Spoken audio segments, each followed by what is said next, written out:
Let's just get to the point. John, the second chapter, in the 23rd verse, it says, "Now when he was in Jerusalem at the Passover,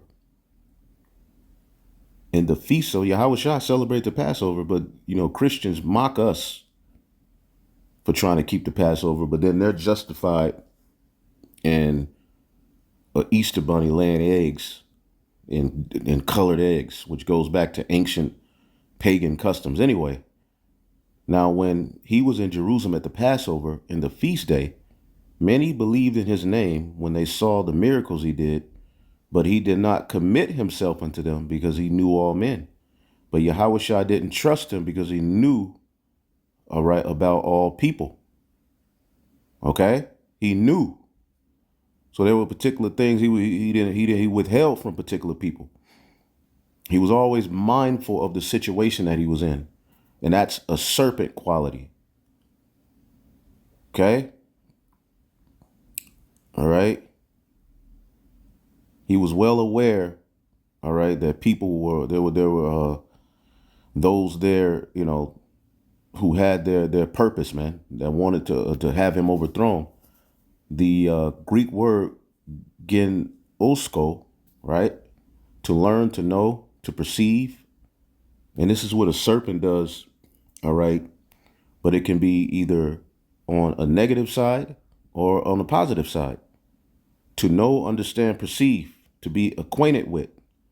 Sexual intercourse between a man and a woman. That's how you get to know a woman. That's how you put your spirit on her. All right. So Yahawashi didn't commit himself unto them. Okay.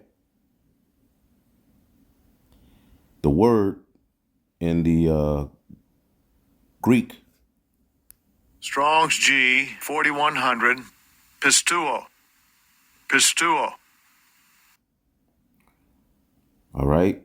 He didn't give them credit. He didn't credit everybody.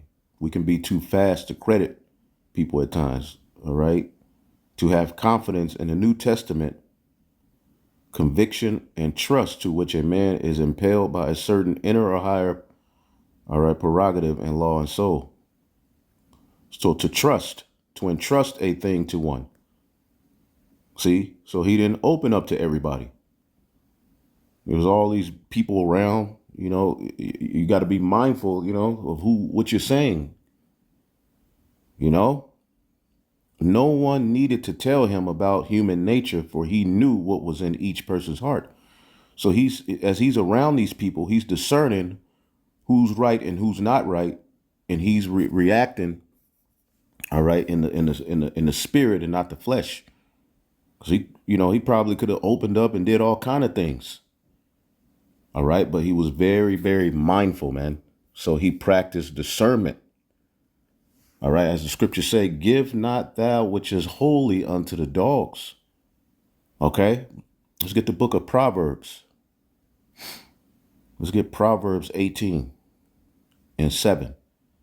A fool's mouth is his destruction, and his lips are the snare of his soul. The mouth of fools are their ruin. They trap themselves with their lips. All right. What did James say? Sometimes we got to be swift to hear and slow to speak. I believe that's James 1:19 or 18. Oversharing can be, it basically, it comes from an emotional reaction instead of wisdom. Okay. And even within the brotherhood, everybody doesn't have to know. Sometimes certain things you want to get off your chest. All right. As the scriptures say, have not 1,000 counselors, but one. There's a particular brother or a few brothers you talk to about what happened or what you did or what may be going on with you. And, basically from there, you can then unwind, take a deep breath, and then move forward, because that brother is going to give you wisdom. Should I do a video on this? Should I put this? Okay. And most likely you're going to get a spiritual reaction, right? And it's going to basically calm down, all right, what Satan wanted, with you oversharing and doing too much. Okay? What is that in the book? Let's get the Apocrypha. All right. What's that? Sirach, I believe, 8. Let's see here.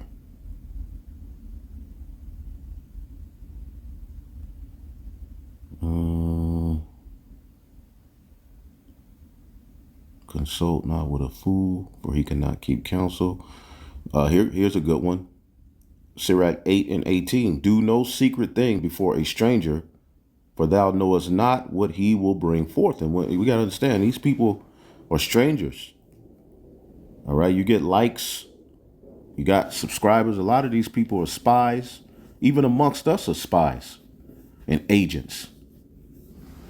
Okay. So this is one of the greatest precepts in the world right here. For our walk, don't do no secret thing before a stranger, for thou knowest not what he will bring forth. Open not thine heart to every man, lest he requite thee with a shrewd turn. Let's look this up in the GNT. Okay. You should not, in 8 and 18, verse 17, you should not ask a stupid person for advice. He will not be able to keep secret what you tell him. You should not do anything in front of a stranger that should be kept secret. There is no way of knowing what will happen if you do. You should not reveal your most private thoughts to anyone. If you do, all right, you may as well throw away any chance of happiness. And we don't want to put hell on ourselves, man. Right? We don't want to put hell on ourselves, man. Not everyone needs to know, all right, your plans, your pain, your weaknesses, right? You certain things need to be kept in your head, in your mind, right where the thought was conceived. Right? Not even every brother needs to know certain things. Okay, but again, certain brothers are an open book.